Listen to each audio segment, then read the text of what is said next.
Second Samuel. We're going over chapters 8 and 9 today. I think this is lesson 2B. Um, so the lesson started out in chapter 5, and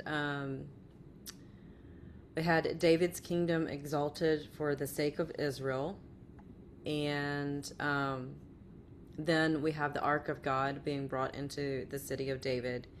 And then in chapter 7, we have the Davidic covenant. You have promised this good thing to your servant. And the Davidic covenant being that someone would be on the throne of David forever, and meaning Messiah. And we covered all of that, did the cross references and things like that. So you have promised this good thing to your servant. So then, leading in to chapter 8, we have the Davidic covenant, and then the next thing you know is here we go. Now, after this came about that David defeated the Philistines and subdued them, and David took control of the chief city from the hand of the Philistines. And then in 2, he defeated Moab and measured them with a line, making them lie down on the ground. And he measured 2 lines to put to death and 1 full line to keep alive. And the Moabites became servants to David, bringing tribute. So I'm going to stop with just those 2 verses. They're standalone verses. The paragraph divisions are pretty clear, but let's go ahead and just discuss insights into these 2.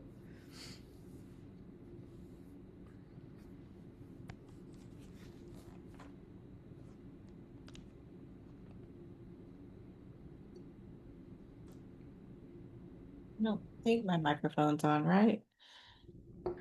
Now it Uh, is. Okay, so I went and looked to see to control of the chief city, so that was Gath, and its towns, and then when it says defeated the Moabites, so I just said interesting. I mean, I guess that he went after the Philistines first. I don't know if that means anything, but I thought it was kind of interesting since that's where he had lived for Yeah. a time, and was it that? Did something from him living there instigate that being the first plan of attack, or maybe he just knew what it was? And then the Moabites, just the 2 lines, was it discernment on who, you know, that was interesting. I mean, that was kind of the fact that that was laid out was kind of interesting the way it was laid out. Was it because of discernment on who he could trust or who would turn to God or who, I don't know. So that's Yeah. Think Mm-hmm. also with that Moab, we go back to, it's David's family line back there. He's related to Ruth, who was from Moab, and then I think he sent his mother and father there for protection at one point. So you wonder why he's going back there and doing this if, are his mother and father still there? Are they not there? Did they? something happened to him. Yeah, so. mm, Yeah. Yeah. So, interesting enough, I mean, he would have, his time in Philistine territory would have given him insight to a lot of things and made it easy to conquer. Um, and then, I mean, these are like 2 places that were mentioned whenever he like took off running away from Saul. And then we have, as you pointed out, the Moabites, and Ruth was a Moabite, and so yes, he had family there. Um, in commentary, I just referred to JD's sermons for commentary, but the thought was that maybe there was family that he left his parents with there.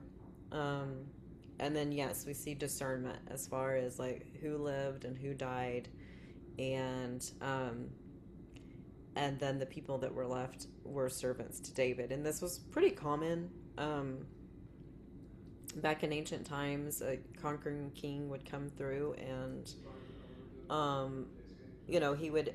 A lot of times, they would even leave the king that was there on the throne, and as long as they paid tribute to the conquering king, everything was, stayed pretty okay. Um, the problem was whenever they stopped paying tribute and all that kind of stuff, then a war would start. But yeah, so interesting history here. Anything He, else? yeah, so definitely covenant loyalty and not kinship. So if he, I mean, it doesn't really tell us whether he had this relationship with the Moabites still, if his family was there, but he definitely followed his covenant loyalties, kind of my summary Mm-hmm. happened. So, but yeah, it's interesting start for sure. Yeah, it's we have the Davidic covenant, and then we have this as we'll see, this conquering too. And yeah, I mean, what you said about him, sticking with his covenant lines and things like that. I mean, that just leads us into chapter 9. Um, but yeah. Then we have David defeated Hadadazar, the son of Rehob, king of Zobah, and he went to restore his rule at the river. David captured from him 1,700 horsemen and 20,000 foot soldiers, and David hamstrung the chariot horses, but reserved enough of them for 100 chariots. When the Arameans of Damascus came to help Hadazar, king of Zobah, David killed 22,000 Arameans. Then David put garrisons among the Arameans of Damascus, and the Arameans came servants to David, bringing tribute, and the Lord helped David wherever he went. David took the shields of gold, which were carried by the servants of Hadadazar, and brought them to Jerusalem from Betah and from Berothai, from the cities of Hadadazar. King of David took a very large amount of bronze. Insights.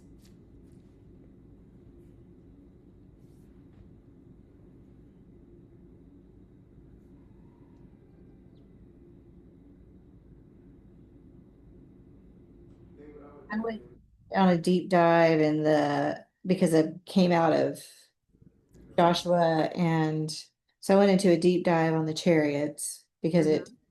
it talked a lot about when Joshua went into the land. And then he had his 12 tribe leaders, and he's like, you guys need to go finish take your inheritance and go finish.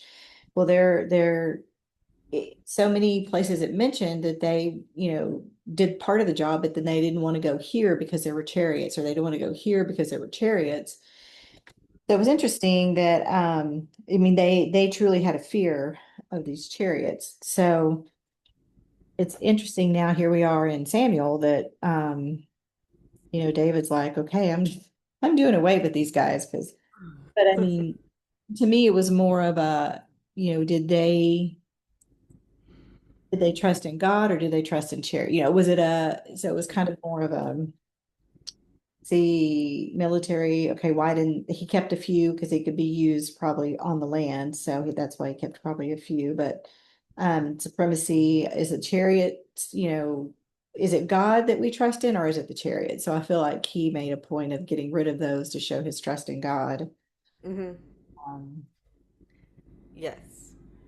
Yes, because it's God that's giving him the battle. It's God, and then if you remember, it's like when we went over those things about the kings, how they're not supposed to collect many wives or many horses, and he didn't really kind of had an issue here with the wives thing, but then with the horses, and you know he didn't collect a lot. He kept some, but not all.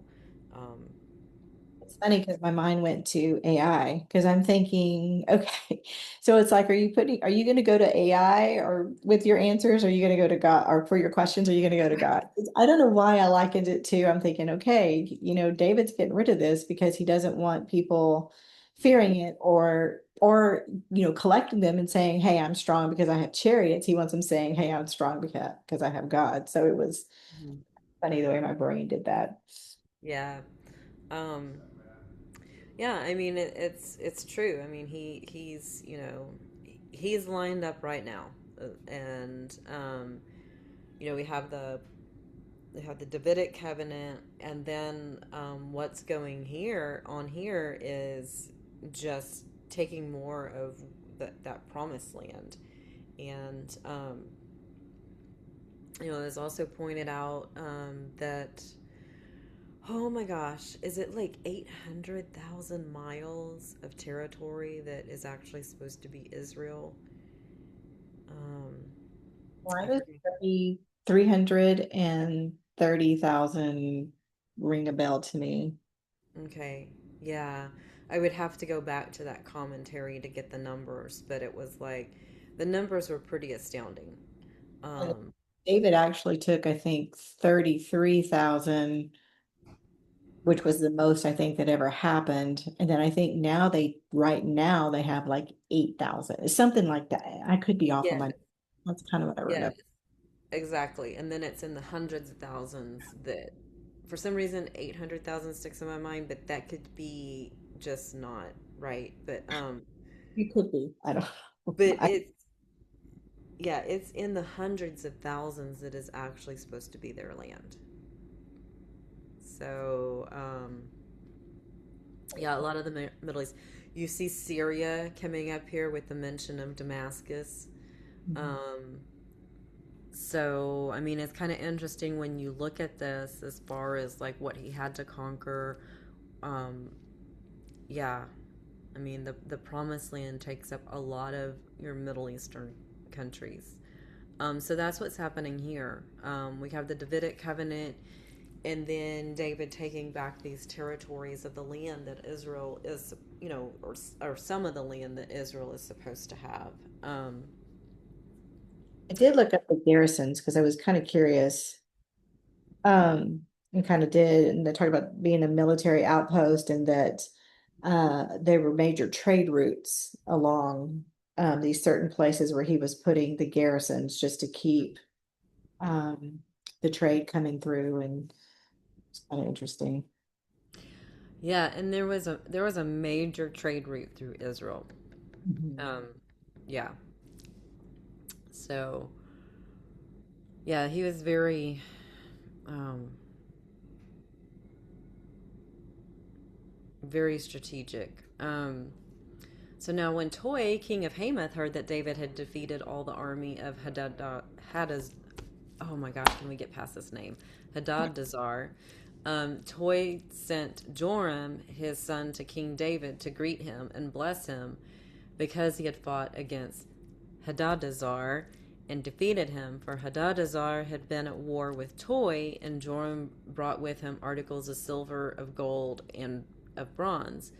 King David also dedicated these to the Lord with the silver and the gold that he had dedicated from all the nations which he had subdued, from Aram and Moab and the sons of Ammon and the Philistines and Amalek, and from the spoil of Hadadazar, son of Rahab, king of Zobah.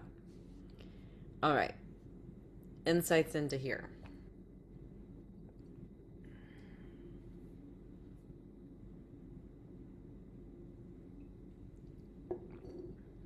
Well, that was pretty wise of the king of Toy there, Mm-hmm. King Toy.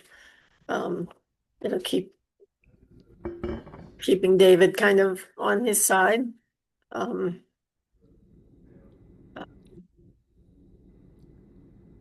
Yeah, yeah, we have wisdom, and in this king, he's happy because David defeated his enemy. Um, and so he gives him gifts, and we see that everything that David accrued, what did he do with it? Preparing for the temple. Yeah. Yeah, I mean, he dedicated all of that. The Lord. Mhm. Yeah. So, yeah, and we saw, he wanted to build the temple. God said no. But then we saw him starting to prepare all the things for his son. We know it's going to be Solomon that builds the temple, but he started gathering materials, and here he is with all the wealth. that he's gathering from these wars, and he's just dedicating it to the Lord. Um, so we see like all the right things going on here. And I just have the king of Hamath blesses David for defeating Hadadezar. And then so David made a name for himself when he returned from killing 18,000 Arameans in the Valley of Salt. He put garrisons in Edom. In all Edom he put garrisons, and all the Edomites became servants to David. And the Lord helped David wherever he went. So David reigned over all Israel, and David administered justice and righteousness for all his people. Joab the son of Zeruiah was over the army, and Jehoshaphat the son of Elihud was recorder. Zadok the son of Ahitub and Ahimelech the son of Abiathar were priests, and Zeruiah was secretary. Benaiah the son of Jehoiada was over the Cherethites and the Pelethites, and David's sons were chief ministers. All right, insight into here. So this is where, so I saw, so it doesn't specifically say he militarily conquered Edom. So it kind of, so then I went back to, I mean, you go back to Genesis 15 where the Abraham get, the broad land territory where it tells him, Edom is included in that God is giving for your land, Edom is included in that. But the Edomites are not there yet. That doesn't happen until later in Genesis. So, and then when Moses is coming through, he tells him that that land will not be his and that he needs to avoid Edom because of, Esau and all of that. Mm-hmm. So it's like I kind of was trying to sort that out in my mind. But anyway. Yeah. Anyway, so it was like, you avoid this land because Israel wasn't formed yet, right? When Moses is coming through. This is the wilderness. This is all happening when they're kind of in the wilderness punishment. So they come through, they get to Israel, and then Joshua doesn't address it because he is mainly taking Canaan and sorting all the inheritance and all of that. Mm-hmm. But back to Genesis 15, that land God tells him is going to be yours. So this is where David comes into play and comes down. But Mount Seir, there was a mount that was given to Esau. Anyway, so that, see, my brain got all scrambled. So that comes down, and that's why I kind of think maybe he didn't go specifically into, he made them servants, and he secured the border and he did what God told him to, that he took that land. But maybe that's why with Edom it was a little different. Or am I just reading into that? Well, I mean, you kind of, so it's Mount Seir, Yeah. and that's where Petra was. And that was, we kind of talked to whenever we did Ezekiel. So whenever you look at Edom, that Edom, that's modern day Jordan. That's where Petra is, and that does play into the end times. That's where Israel is going to flee. And so it looks like here that, I mean, it just says he put garrisons in Edom, and that they became servants to David. So whether or not that was just like, oh hey, we saw what you did to everyone else. Okay, we're not going to have a big war here. That's kind of what it looks like to me. But yeah, definitely, Edom has not really. I mean, you see in Isaiah the oracles against Edom. It came up in Ezekiel, as far as Edom being Israel's enemy. Mhm. So yeah, there's not just like this total outright. Um, There was Well, never any. I mean, Sure. he doesn't say how many people were killed, but basically verse 6 is exactly the same thing as verse 14. Yeah. That he put garrisons there, they became servants to him. The Lord uh-huh. helped David wherever he went. I mean, that's all exactly the same. Yeah. True. Yeah. I mean, there's definitely history from Numbers and Deuteronomy and, you Mm. know, but I mean, this is about securing the borders and security and, the covenant promise and taking the land. So, um, and then I thought 15. So when David reigned over all Israel, I mean, that's very prophetic, in my Yes. mind. Yeah. So I went to that. So it was quite interesting, but I got sidetracked on the Edom thing. I don't know why. I guess because I had just come out of, you know, Yeah. but it was interesting to kind of go down that path. Well, and I mean it's a whole thing because it was Jacob and not Esau, and then Edom has always been is an enemy of Israel, and there's oracles against Edom, and Yeah. there's definitely a shift because I mean the big thing that whenever there's oracles against Edom about things in the end times and what's going to happen to you because you did this to my people, and um a lot of it has to do with during those Oh, interesting. Yes. during the oh boy, I better come up with this word.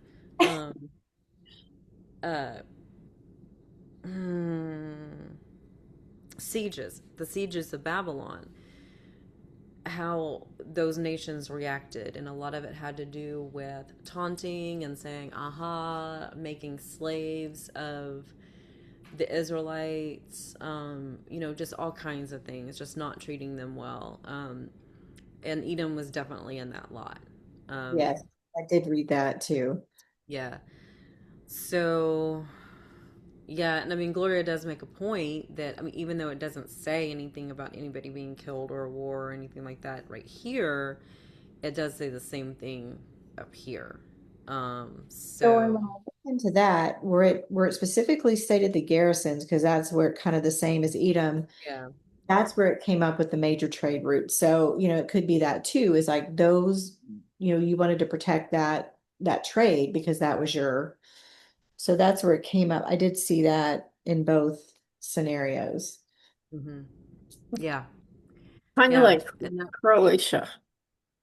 Um, I had a friend who was from there, and it was a beautiful section on the Mediterranean. And she said her grandmother, her mother, and her all grew up with a different language because a different country had conquered it, but they didn't want to destroy it. So their village was always intact. But one of them grew up with German, having to speak German and switch to that language. Another one, and I mean, so it was like whoever takes over. But you're right. I mean, they were just protecting that, and not as a trade route, but as a vacation spot. But kind of the same thing. It's like they do those governments. They try to protect what they want and Mhm. destroy the other stuff. Yeah. Yeah, that makes sense. Yeah. Yeah. Um, so yeah, I mean, we just see strategically, um, this takeover. God is with them, and then we see the strategy with the trade routes and things like that. I think that the big thing here is David administered justice and righteousness for all his people. Um, and we're going to see next in the next chapter, David is a type of Messiah. So whenever you go through like Joseph is a type of Messiah of the suffering servant. David is a type of Messiah, and just administering justice and righteousness. And we talked about Saul being that judgment king and David being the redemptive king. Israel rejected God as king over Israel and wanted a human king. So, he's like, this will be the procedure of the king. Saul was the judgment king. David is the redemptive king. And that's always, you see that throughout scripture, and it's just that pattern of people rejecting God, and okay, we're going to have some judgment here, and judgment is always to bring about repentance, and then there's redemption. There's always judgment and there's always redemption. And judgment is always to bring about repentance. It's not just to like smack everybody around because they were bad. Um, it's really just it's to bring about repentance because he wishes for no one to perish. So I think that's the big thing here. And I did put that in my paragraph theme. The other thing is just to like make a little list and put it in your pocket of who these people are. With Joab, and we kind of talked about that earlier too. It's just kind of a who's who list. I think she had us do that at one point. We might want to make a who's list here. Zadok, the line of Zadok came up whenever we did Ezekiel, and the end times and the millennial kingdom. If you remember, the Zadok priest took precedence because they didn't go the way of the other guys, so that starts that line that's mentioned in Ezekiel. So a lot of precedence being set here. So probably be good to just make a little list of who's who. And So is Zadok a Levite? uh-huh. Yep. He doesn't venture from that though, right? I forgot.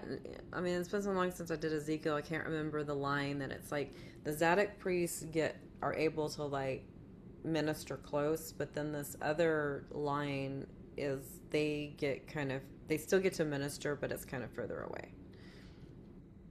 So, and it's because of who went awry and who didn't during that, you know, whole like before the Babylonian sieges through the era of the kings. So, um, keeping track of Joab. Remember, he was the son of Zariah, and remember whenever David like Joab went and killed the guy that killed his brother, and David was just like, ugh, you know, these guys. But he's there. He's going to come up later too. Um, she had us do, yes.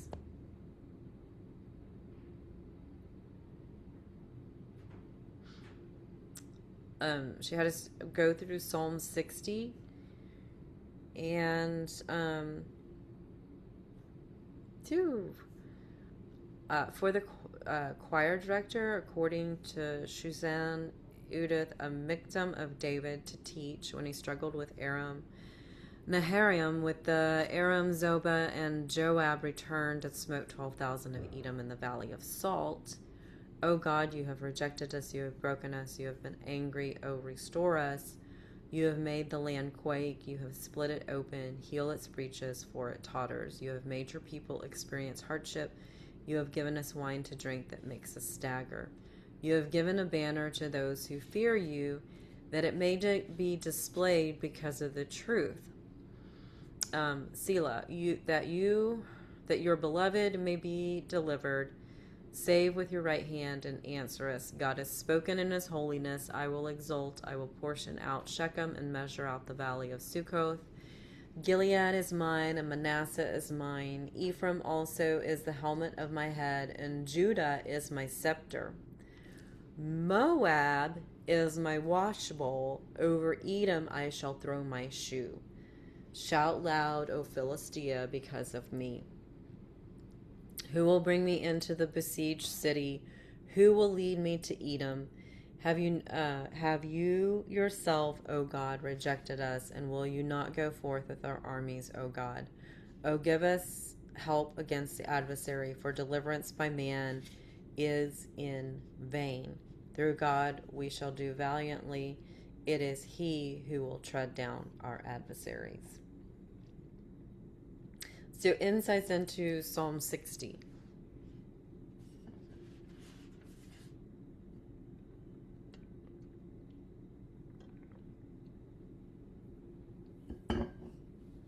Sounds like it wasn't all sunshine and rainbows. Yeah.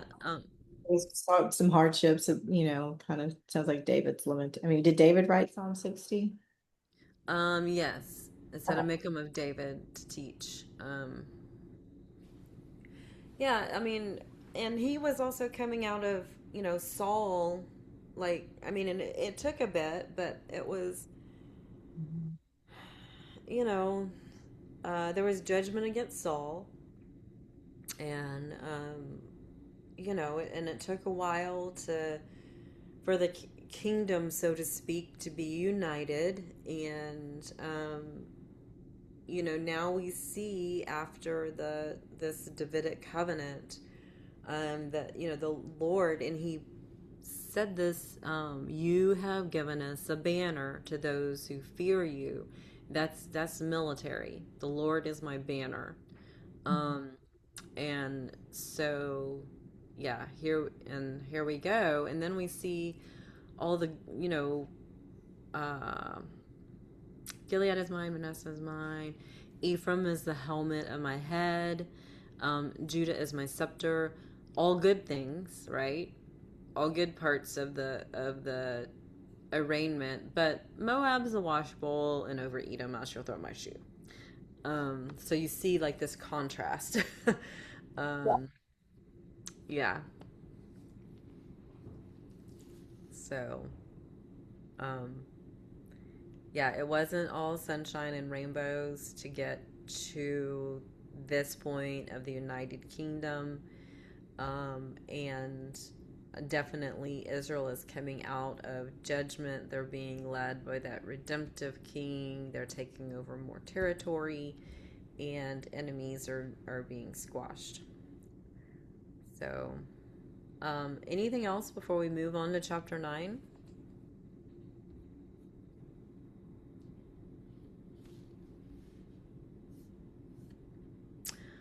God will always deliver, Yep. you know. Amen. Mm-hmm. Yeah, definitely. Um, we just need to remember that and not be like David and go running off to Philistia. But this is also like a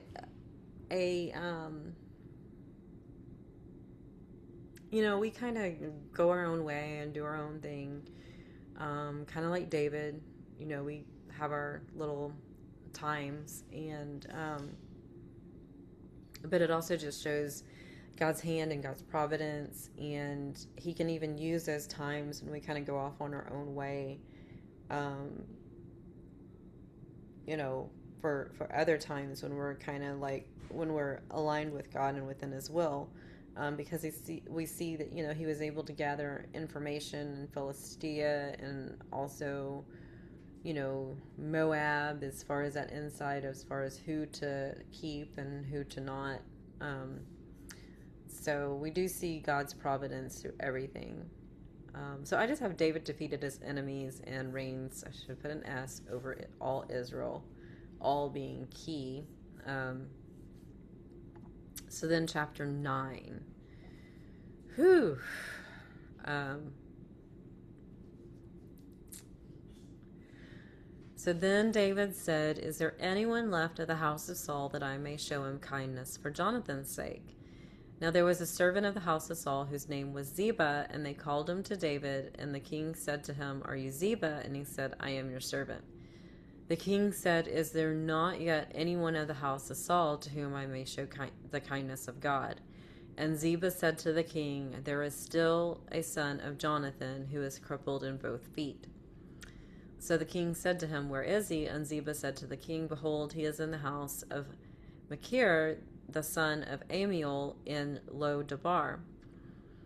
Then King David sent and brought him from the house of Machir, the son of Amiel, from Lo Debar.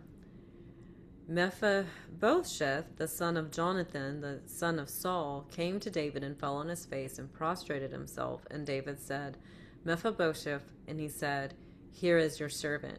David said to him, do not fear, for I will surely show kindness to you for the sake of your father Jonathan, and will restore to you all the land of your grandfather Saul, and you shall eat at my table regularly. again he prostrated himself and said, "What is your servant that you shall regard a dead dog like me?" All right, insights into 1 through 8. Well, I think it all comes down to that covenant in First Samuel 20 that he Mhm. made with Jonathan. Um, and he's honoring that. And I mean, Ziba was part of that household, but he certainly wasn't the highest one on the food chain, so to speak. To me, when he's asking, is there anyone of his household? To me, I just think relatives, not servants. But if there are no relatives, maybe you'd go to a servant. I don't know. Um, but I think, it's just David again being faithful to the covenants that he's made, and it doesn't matter to him that Mephibosheth is lame. Um, Mm-hmm. and he just honors him because he would have honored Jonathan. And I think he was probably very relieved to learn that somebody had survived. Yeah, no, I mean, this is, I mean, like you said, going back to that covenant, which she had you go back and look at it. She wanted you to see the two, because it was two different ones. When it said in 18, Jonathan made a covenant with David because he loved him as a self. And then we see that Jonathan stripped himself of the robe and that was on him and gave it to David and his military gear, including his sword, his bow, and his belt. All of that signifying, Jonathan was the greater because he was a son of Saul, or he was the greater at the time. And so he was making that covenant with David, and he was, giving him his clothes and his weaponry. And David was taking on, his identity. So it was they were identified together in this covenant. And then she had to go back to 20, um, as far as like what type of covenant was that, and it was an everlasting covenant. You shall not cut off your loving kindness from my house forever, not even when the Lord cuts off every one of the enemies of David from the face of the earth. Um, and so we see that, again, that covenant of loving kindness between David and Jonathan. Jonathan, knowing David's going to be king, he knew that David was the Lord's anointed and he was going to be king after Saul, not Jonathan or any one of Saul's sons. And we see Jonathan bowing the knee to the Lord, and making these covenants with David. Um, and so then we see David honoring that covenant with Jonathan. Any, I'm sorry? Because it was generational. I mean, it's like forever. I mean, she had you kind of acknowledge the fact it was generational and it was forever. So, Yes. but And I then, went, oh, go I'm sorry. ahead. No, go ahead. I say, but I went back to started kind of doing a breakdown on the differences between Ziba and then I can't pronounce his name, the son's name. Mich- Gloria said it better. yeah. How do you say it, Gloria? Mm, Mephibosheth. That's been the show. Okay. So yeah. I went back kind of looking between the two of, I circled I am your servant versus here is your servant. Kind of the way they acted when they were called before David. And um, I mean, I know in later chapters we're going to learn more about their characters, but there's kind of clues here too, as the contrast between the servant versus the son and how, did he just go and take over Saul's land and how was the son living? And I mean, I felt like this guy was, I don't know, not Yeah. being, you know what I mean? Kind of got the sense of, Yeah, I I mean, he knew where he knew where Mephibosheth was living, so why did he not bring him back? yes. yeah, things Yeah, like that. and he had Ziva. Ziva had large family. I mean, he certainly could have incorporated him into his, yeah. Yeah, kind of Not, treated him. not, not the most honorable of servants, maybe. Kind of Yeah. the Yeah. feeling you got, like you that this poor kid, because he was crippled, maybe was being treated. Maybe that's why he felt like he was lower than a dog because of the way that this guy had treated him. I don't know. I just I don't think it's just him, though. I think the whole culture treated people like that, and that, invalids. It just, Mhm. yeah. Yes. but Yes. even Saul's grandson, you think, well, I guess it didn't matter if you had that disability, then you were just kind of cast aside. I don't know. Yeah, it was pretty brutal back then. And yeah, Yeah. I mean, we know that he was crippled. So whenever uh he was 5 years old when the report of Saul and Jonathan came from Jezreel, and his nurse took him up and fled. And it happened that in her hurry to flee, he fell and became lame, and his name was Mephibosheth. So yeah, I mean, there were, you know, Saul and Jonathan are dead. All bets are off. We're out here. The nurse takes him. I mean, that was a wise thing to do, to flee, because it's like, yeah, he's next. She was protecting him, but unfortunately, he became crippled. Unfortunately, in ancient culture, the crippled were not looked upon very well. Um, this guy, however, also in ancient culture, if there were no heirs left, or if there were no heirs to the property, or whatever, in which we found out, except for Mephibosheth, I don't think there's anybody left, but then it would go to um, the kind of the head steward or head servant or whatever that was born in the house, in that in the landowner's house or whatever. So that could be into play here, but yeah, it's kind of like, why didn't you bring Mephibosheth back? Because he would be next in line. He is a living grandson of Saul. We're going to see later this guy comes up, and he is not on the up and up. We see Mephibosheth prostrate himself before David, where we don't see any of that with this Ziba guy. Um, so yeah, there's kind of a little bit of going on here. Um, but what is the character of Mephibosheth? Humble. I mean, he seems, I don't know, it's hard to tell. I mean, if he's been discarded his whole life because of his disability, it's like, you know, then when Yes. he's raised without a father, I mean, and then I looked up Lo Debar where they were, and then I got several different, I mean, it came from poverty or isolation or so where have they, they've probably been, I don't know, I just, all the turmoil and Saul and now David taking and not knowing, did David call on them because he wanted to know if there was anybody that was going to take his throne, or did David call on them? We know because it was the covenant, but did they know that? Mhm. So, there was just kind of so many emotions or feelings that could have been in play. Yeah, I mean, you're right. We don't know. And I'm like, this Ziba guy could have been like, oh, yeah, sure. And, thinking like, oh, now I have it, um, because, yeah, we're going to see some things later. But yeah, there's a lot here. And, I was wondering about Mephibosheth's upbringing.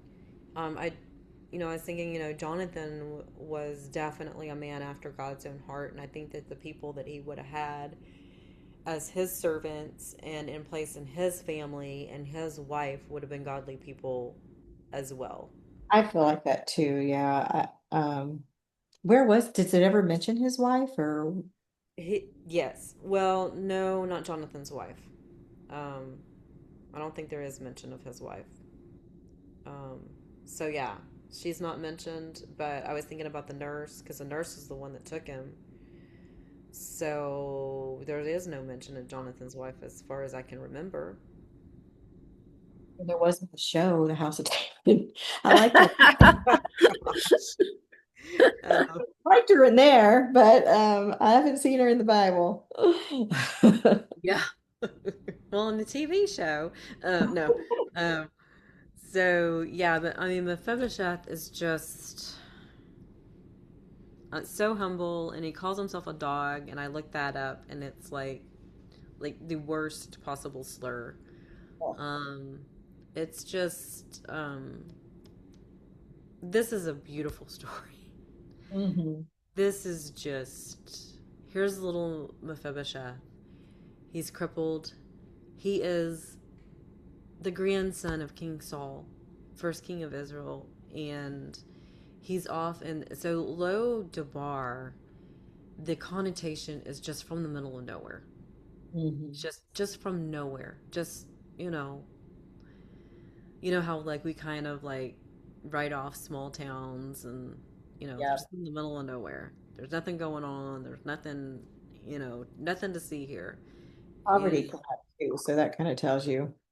yeah, and then just he's and so um I can send a link to this because it is like a whole long list. I couldn't copy and paste it into the document from the PDF, but the parallels to Mephibosheth being us and David as a type of Christ. That's awesome. That's beautiful. Like we're broken.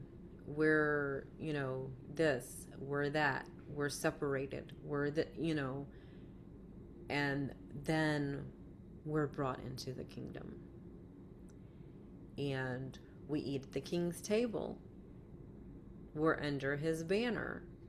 We become sons and daughters. I mean, it's just this beautiful, beautiful picture. I remember whenever I watched Kay Arthur's teachings on covenant, and she spoke about this. I mean, I was in tears. I mean, I was just like, this is amazing. Um, so there is lots of depth and lots of parallels, and he's like one of my favorites, Mephibosheth. So uh, so here is David honoring his covenant. I have there is someone left who David may show kindness to, and she also had, and we talked about this. Loving kindness, the definition. What did you guys discover for that? It's tied in with covenant. Mm-hmm. Yeah, Yeah. Loyalty, mercy, love, kind of were the things that I got. yeah, yeah. That I may show loving kindness, that I may show covenant to. So anytime you see loving kindness, automatically think covenant. Loving kindness, covenant. The God shows loving kindness. God shows covenant. What are those covenants? Your Abrahamic covenant is covenant of salvation. We are now in the new covenant, um, under Christ. So then the king called Saul's servant Ziba and said to him, all that belonged to Saul and to all his house I have given to your master's grandson. You and your sons and your servants shall cultivate the land for him, and you shall bring in the produce so that your master's grandson may have food. Nevertheless, Mephibosheth, your master's grandson, shall eat at my table regularly. Now Ziba had 15 sons and 20 servants. Then Ziba said to the king, according to all that my lord the king commands his servant, so your servant will do. So Mephibosheth ate at David's table as one of the king's sons. Mephibosheth had a young son whose name was Micah, and all who lived in the house of Ziba were servants to Mephibosheth. So Mephibosheth lived in Jerusalem, for he ate at the king's table regularly. Now he was lame in both feet. Insights here. Well, Mm-hmm. Well, David's kind of telling him, I think, what Zeba should have done to begin with, but um, I think Zeba's pride is going to be a little hurt. You know what I mean? It's like now I'm his servant. It's like, Mm-hmm.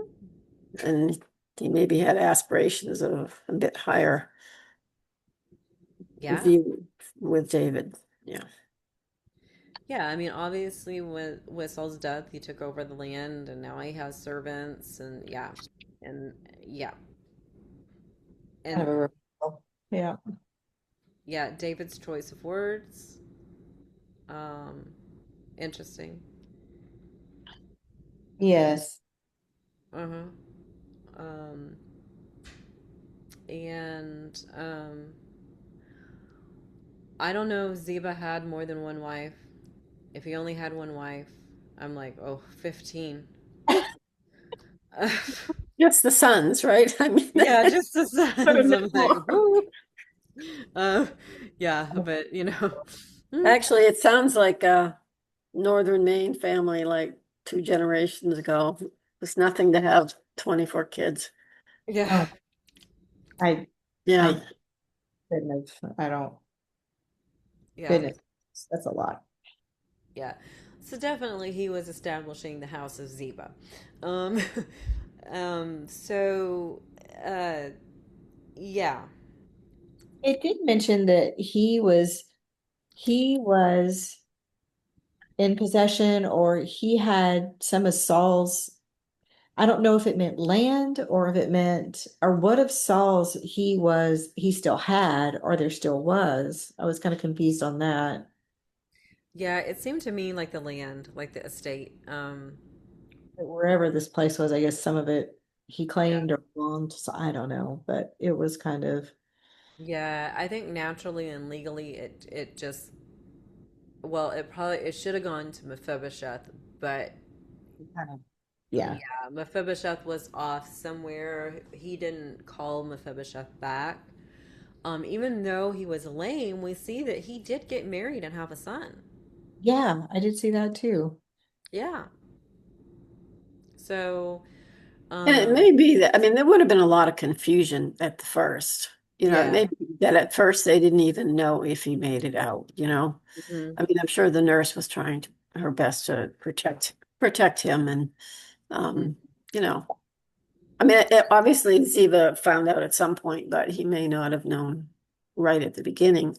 But Yeah. still, once he found out, he should have brought him back Right. And at I some mean, point. yeah, and later on, after a couple lessons or so, we're gonna be like, oh yeah, okay, we don't necessarily have goodwill. Mm, Yeah, um, he's a little bit of an opportunist, it sounds like. hmm. Even here, it sounds like, he's kind of, it's like, was he relieved because David didn't, yeah, yeah. And then it's like, no, I think he was just more of an opportunist. Hmm. Yeah. Okay. Hmm. Hmm. But David set him straight. This is how it's going to be. Hmm. I don't think he liked it too much. I'm just going to guess. No. So, yeah, we'll see later how this plays out, and just I mean, just this total reversal for Mephibosheth.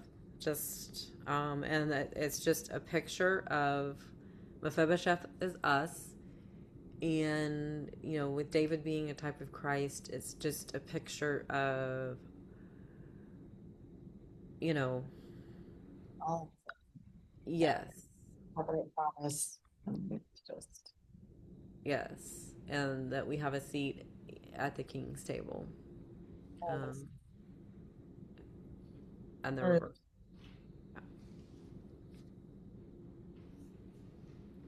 Go ahead.